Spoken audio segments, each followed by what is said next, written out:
일단 미국 증시 시장 상황부터 함께 이분과 정리해 보겠습니다. 오늘은 썬투자 송범선 실장과 함께합니다. 네, 실장님 안녕하세요. 안녕하세요. 네, 마감 상황 바로 전해주시죠. 네, 다우지수가 좀 큰 폭의 하락이 있었습니다. 그리고 나스닥은 상대적으로 횡보세, 그러니까 소폭의 약세가 있었죠. 그래서 지금 전날에 있었던 그 엔비디아 H20을 중국에 이제 공급한다 이런 소식들이 여파가 아직은 좀 더 이어지는 상황들입니다. 그래서 재밌는 건 이제 나스닥 지수, 기술주 중심의 나스닥 지수는 그 여파가 크지는 않았는데 오히려 또 전통주 지수에 다우 지수가 좀 큰 폭의 약세가 나타났다는 점이고요. 그리고 이제 보면은 뭐 파월과 또 트럼프 대통령의 그런 힘겨루기가 계속 되고 있죠. 그래서 파월 의장이 먼저 어제 같은 경우는 여러 가지 비판, 뭐 인플레이션이라던가 이런 관세 정책에 대한 비판을 했는데 또 트럼프 대통령 같은 경우도 파월에 대해서 여러 가지 물러나야 되지 않겠나 뭐 이런 말들을 비판하면서 서로 이제 힘겨루기가 되고 있다 보니까 이런 점들에 대한 피곤함, 투자자들의 피곤함 이런 점들이 좀 다우지수의 하락에 좀 반영이 된 것 같아요. 그래서 여러 가지 상황들이 좀 그렇게 좋지만은 않은 시점입니다. 그래서 전체적인 수급이 좀 양호하지는 않은 상황이들이고요. 뭐 실적 부문을 보시더라도 유나이티드 헬스 그룹의 실적이 좀 안 좋게 나왔기 때문에 이런 점들의 시장의 약세를 좀 어느 정도 이끌었다 이렇게 좀 판단을 해요. 그래서 전반적으로 이제 좀 약세로 흘러갔던 그런 시장이었다 이렇게 좀 판단할 수 있겠습니다. 네, 전반적인 약세였던 간밤 미국 증시, 특히 좀 전통적인 산업 위주의 다우 지수가 좀 하락폭을 이어가고 있습니다. 우리는 그 안에서 또 어떤 종목을 좀 점검해 보면 좋을지 현 시점 점검할 특징주 함께 다뤄보도록 할게요. 먼저 실적 발표가 이어지고 있고 그만큼 실적에 대한 촉각이 좀 곤두서고 있는데 간밤에는 이 기업의 실적 때문에 주가가 휘청였습니다. 1분기 실적 악화 보였던 유나이티드 헬스그룹 어떻게 나왔나요? 뭐 많이 좀 안 좋게 나왔죠. 그래서 음, 이 종목이 뭐 무려 22% 가량 하락할 정도로 크게 네. 좀 하락을 했는데 지금 보시면은 매출이 전년 동기 대비 지금 뭐 98억 달러 증가를 했어요. 이 점은 뭐 나쁘지 않습니다. 근데 이제 음, 시장 기대치만큼 뭐 못 미쳤다라는 점이 문제죠. 그래서 시장에서는 1,116억 달러를 기대했는데 정작 까놓고 보니까 1,096억 달러 이렇게 나왔다라는 어, 점입니다. 더 크게 상승할 줄 알았는데 조금밖에 상승을 음, 못했다라는 점들, 컨센서스 대비 이런 점들이 문제가 되고요. 그다음에 EPS 같은 경우도 시장 예상치는 7.29달러인데 지금 보니까 7.20 달러 이런 점들로 좀 시장 예상치보다 하회했다는 점. 이 점으로 보시면 되겠고요. 이 유나이티드 헬스 그룹 같은 경우는 자회사 유나이티드 헬스케어 최고 경영자 CEO의 피격 사망 이런 사건이 네. 촉발한 이 보험금 지급 거부 논란으로 굉장히 몸살을 앓은 바가 있습니다. 음, 자, 그리고 이 회사는 이제 환자와 뭐 소비자 이런 점들, 헬스케어, 생명과 뭐 이런 점들을 제공하는 서비스 기업이죠. 그래서 그동안 이제 뭐 나쁘지 않게 좀 되고 있는 상황인데 사실 우리가 이제 이런 것도 보면은 크게 뭐 나빠지지는 않았어요. 사실 솔직히 말하면. 왜냐면 매출도 전년 동기 대비 올랐거든요. 음, 올랐는데도 기대가 크다 보니까 또 이렇게 좀 큰 폭의 약세가 나타났다 이렇게 보고요. 이게 제가 봤을 때는 뭐 22%나 하락할 정도로 큰 폭의 하락이 나타날 그런 악재는 아닌 것 같습니다. 근데 다만 이제 시장의 수급 자체가 시장은 이제 공포에 쩌들었을 때는 악재를 찾아 헤매는 그런 음, 상황들로 해석이 되기 때문에 네. 지금은 유나이티드 헬스 그룹의 추세가 굉장히 안 좋아졌던 그런 상황이고요. 지금 보시면은 크게 장대 음봉이 좀 나타났어요. 그래서 우리가 이제 장대 음봉이 이렇게 크게 나타났을 때는 뭐 추세가 좀 더 눌릴 가능성도 크기 때문에 또 거래량 동반해서 이런 점들 그래서 당분간은 이 종목에 대해서는 접근을 하지 않고 음. 바닥을 어느 정도 확인하고 좀 이렇게 하다가 떨어지다가 이제 어느 정도 횡보하는 때가 올 거예요.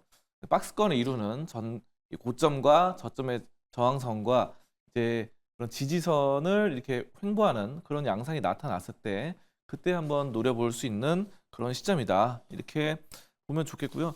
네. 그 바이오주 전체적인 분위기를 악화로 이끈 건 아니기 때문에 음. 여러 가지 상황들에 따라서 바이오주에도 이런 추세 전환 이런 점들에 좀 관심을 가지면 좋겠습니다. 네, 전반적인 섹터의 추세 전환까지 함께 기대를 해보면서 유나이티드 헬스케어 그룹 함께 짚어봤습니다.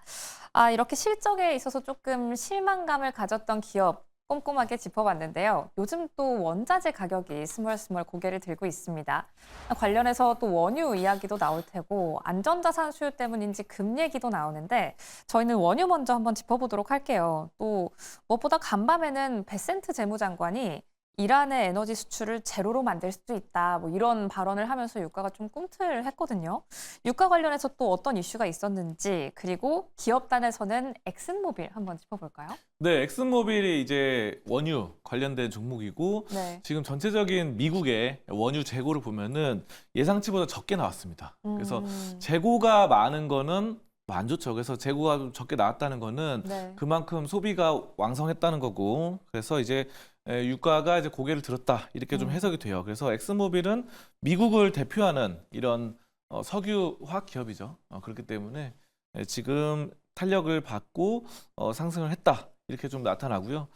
지금 WTI를 보시면 되겠는데요. 네. WTI가 이제 미국 텍사스 서부 텍사스 원유죠. 그래서 미국의 원유가 좀 대표적으로 좌우가 되는데 지금 1.65% 올랐습니다. 그래서 배럴당 63.5달러에 기록을 합니다. 그래서 이런 점들이 좀 원유가 좀 올랐다. 이 정도로 말씀드리는데요. 예전에 이제 원유가 이제 100달러 넘어설 때도 있었죠. 그래서 네. 그만큼 뭐 가파르게 상승한 건 아니지만 또 앞으로의 이런 원유 재고가 좀 적게 소비가 좀 활발히 된다고 한다면은 앞으로의 원유 상승 이런 점들에 따라서 석유화학주가 또 상승 탄력을 낼 수 있다라는 점이고요. 엑슨모빌도 보시면은 이제 저점 부근에서 좀 어느 정도 좀 반등을 하려는 모습을 나타내요. 그래서 저는 엑슨모빌 같은 종목이 참 포트폴리오에 편입하기에는 좋은 종목이다 이렇게 판단을 합니다. 왜냐하면은 이런 종목은 기술주랑은 또 흐름을 달리하거든요. 그래서 우리가 이제 기술주들은 거의 비슷하게 매그니피션트 세븐은 거의 비슷하게 떨어질 때 다 떨어지고 올라갈 때 다 올라간 이런 경향이 있는데 네. 그래도 이제 이런 종목들은 어느 정도 원유에 따라서 움직이는 상황들이기 때문에 이런 저점 구간만 좀 잘 포착을 한다고 한다면은 포트폴리오의 장기 투자로도 좀 괜찮다. 저는 이렇게 좀 보고요. 지금 상당히 좀 매력적인 가격대인 것 같아요. 왜냐하면은 박스권으로 보더라도 네. 네, 뭐 이렇게 큰 추세의 박스권 이렇게 상단 저항선으로 본다면은 이제 여기가 이제 하단 지지선으로 좀 보여지는데 하단 지지선에 더 가깝기 때문에 이 박스권 이게 지금 지난 2년 동안의 차트거든요. 2년 동안. 그래서 지지선에 가까운 선에서 좀 상승세 그리고 원유까지 뒷받침되면은 이런 기업들은 원유 기름들을 많이 쌓아두고 있어요. 창고에. 그러다 보니까 창고에 막 엄청나게 막 쌓아두고 있다 보니까 미리 싸게 사놓던 그런 석유들이 네. 가격이 오르면은 또 비싸게 팔 수 있겠죠. 그러다 보니까 상당히 좀 이로운 이런 회사들에게 이런 경우로 보고 엑슨모빌에 대한 좀 투자 관점을 좀 긍정적으로 좀 보고 있습니다. 네, 간밤에는 2%대 상승폭을 보여줬습니다. 지금 현 시점 포트폴리오에 좀 편입해도 좋을 종목으로도 언급해 주셨으니까요. 투자 전략에 꼼꼼하게 체크해 보시기 바랄게요. 이렇게 원유 다뤄봤다면 금으로 한번 넘어가 볼까요? 요즘 좀 미국의 경기에 대해서 의심하는 시선이 높아지면서 안전자산으로 또 심리가 쏠리고 있는데 금 관련해서는 뉴몬트 짚어주신다고요. 네, 뉴몬트가 지금 세계 최대의 금광을 운영하고 있습니다. 그래서 금광이 이렇게 있잖아요. 그래서 금은 사실 매장량이 한계가 있죠. 네. 그래서 지금 이런 희소성 때문에 지속적으로 상승하는 경우고 국제 금값이 지금 3,300달러를 넘어섰어요. 최고치를 경신했습니다. 굉장합니다. 그래서 이런 점에 따라서 이것도 아까 전에 이 엑스모빌하고 같은 경우예요. 이 뉴몬트가 지금 금광을 많이 개발하다 보니까 네. 이미 금광 채굴에 대한 그런 권리를 확보했기 때문에 그 금은 뉴몬트의 것이나 마찬가지죠. 그래서 뉴몬트가 금도 실제로 많이 보유를 하고 있고 창고에 또 쌓아두고 있죠. 그러다 보니까 이런 값이 계속해서 올라간다는 것은 그만큼 회사의 자산 규모가 커진다. 이렇게 좀 해석을 할 수 있겠고 나중에 또 이런 걸 팔아가지고 수익을 실시하는 이런 것들이 됩니다. 자, 그 뉴몬트는 구리, 아연, 납 이런 것도 만들고 있고요. 지금 보시면은 아프리카나 호주, 라틴 아메리카 이쪽으로 광산 관할 구역에 기반을 두고 있어요. 그래서 이 금 같은 경우는 아프리카에서 굉장히 많이 나옵니다. 그래서 가장 많이 나오고 남아프리카 공화국 이런 데서 금 매장량이 엄청나게 많아요. 그래서 이런 쪽을 뉴몬트가 좀 잘하고 영업을 잘하고 있고 결국 이런 자산 가치가 높은 기업들은 나중에 이제 또 원자재 값이 상승하고 결국 원자재는 제가 봤을 때는 상승할 수밖에 없는 근본적인 이유가 있습니다. 석유값도 그렇고. 왜 그러면은 우리가 이제 인플레이션이란 거는 우리 인류의 운명이에요. 네. 왜냐하면은 운명이다.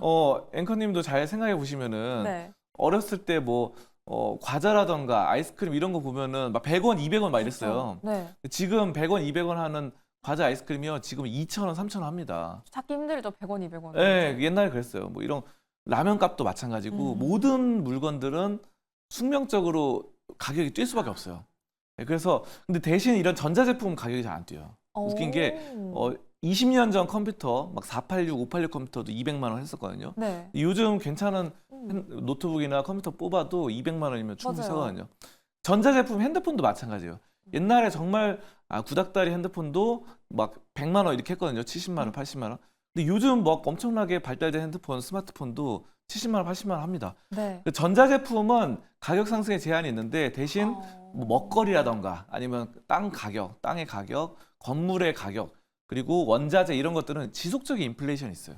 그래서 지금 원유라던가 아니면 금 이런 것들은 인류의 역사상 같이 함께했던 인플레이션의 숙명적인 결과로 올랐다라는 측면에서 봤을 때 저는 뉴몬트 같은 회사가 정말 그 자산 가치라던가 이런 것들이 정말 안정적으로 그냥 별 연구 개발 R&D 이런 거 안 해도 제약 바이오는 맨날 막 R&D 해가지고 임상 통과해야 되고 네. 그 FDA 통과해야 되고 못하면 또 떨어지고. FDA 통과 못하면 우리나라 HLB 같은 경우 막 하한가고 그랬거든요. 네. 최근에 골치 아프잖아요. 근데 이제 이런 기업들은 그런 연구 개발이 필요 없다. R&D가 필요 없고 그냥 금방 그냥 원래 하던 거 채굴 해도 그냥 물가 상승해서 오르다 보니까 저는 오늘 이런 물가 상승은 굉장히 결국은 100년, 200년에 걸쳐서 계속 오르거든요. 1000년에 걸쳐서도 오르고 그러다 보니까 땅 가격도 그렇고 그래서 이런 점들은 상당히 뉴몬트 좋다 이렇게 보고 있습니다.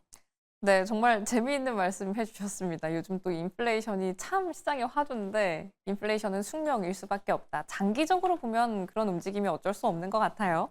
이렇게 원자재 관련해서는 금까지 뉴몬트 짚어봤습니다. 이렇게 전반적으로 이슈와 함께 붙어서 움직이는 종목들 체크를 해봤는데 그럼 오늘은 미국 증시가 쉬어가지만 18일은 휴장입니다. 월요일에 날이 밝기 전에 저희가 또 들어가 볼 종목도 궁금한데 어떤 종목 공략해 보면 좋을까요? 저 TSMC 얼마 전 이거를 좀 실적 보고 발표가 있습니다. 있었죠. 네, 그래서 TSMC 이거를 좀 보시면 좋을 것 같은데요. 지금 뭐 세계 최대의 반도체 이 회사죠. 수탁 회사. 네. 이렇게 파운드리 회사죠. 그러니까 전 세계 1위고 파운드리 쪽으로 시장 기대치를 넘어선 1분기 호실적 이런 것들을 해서 연간 매출 성장률이 20%, 30%로 긍정적인 가이던스가 제시됩니다. 그래서 오늘 보시면은 엔비디아가 3% 약세했거든요. 오늘 네. 장중에도. 그런데 이제 엔비디아는 그렇게 해서 뭐 H20 저런 것들을 미국 정부에서 통제를 해가지고 자꾸 팔지 마라 그래가지고 떨어지기도 하는데 TSMC는 오늘 그래도 추세가 괜찮았어요. 잘 버텨줬습니다. 보합권으로 강보합으로 잘 버텨줘서 이런 점들이 좀 상승 탄력의 흐름을 어느 정도 마련을 했고요. 긍정적인 모멘텀이 감지된다고 봐요. 그래서 어쨌든 파운드리는 지금 TSMC를 이길 회사가 없습니다. 전 세계에서.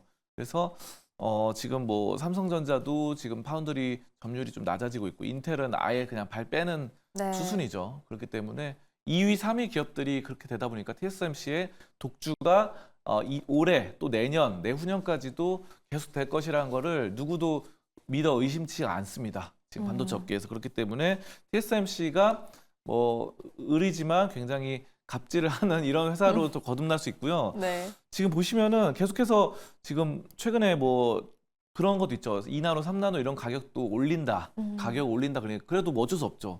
잘하니까 기술력이 좋으니까 맡길 수밖에 없는 상황이고 지금 보시면은 봉이 이렇게 음봉이 나오긴 했는데 네. 지금 보시면 윗꼬리도 달리고 아랫꼬리도 달렸어요. 그래서 지금 이 부분 오늘 나온 거 윗꼬리 아랫꼬리 둘 다 달려가지고 이런 점들이 좀 추세의 전환으로 저는 해석을 합니다. 그래서 이게 밋밋하게 흘러가는 것보다는 좀 추세 전환으로 보고 어느 정도 좀 앞으로의 상승 탄력 좀 기대를 해볼 수 있겠다. 이렇게 TSMC 보도록 하겠습니다. 네, TSMC 앞으로의 추세 전환 함께 기대해 보면서 저희 포트에 한번 편입하는 전략 짜보도록 할게요. 이렇게 이슈와 함께 눈에 띄었던 종목까지 만나봤습니다. 오늘은 썬투자 송범선 실장과 함께했습니다. 고맙습니다. 감사합니다.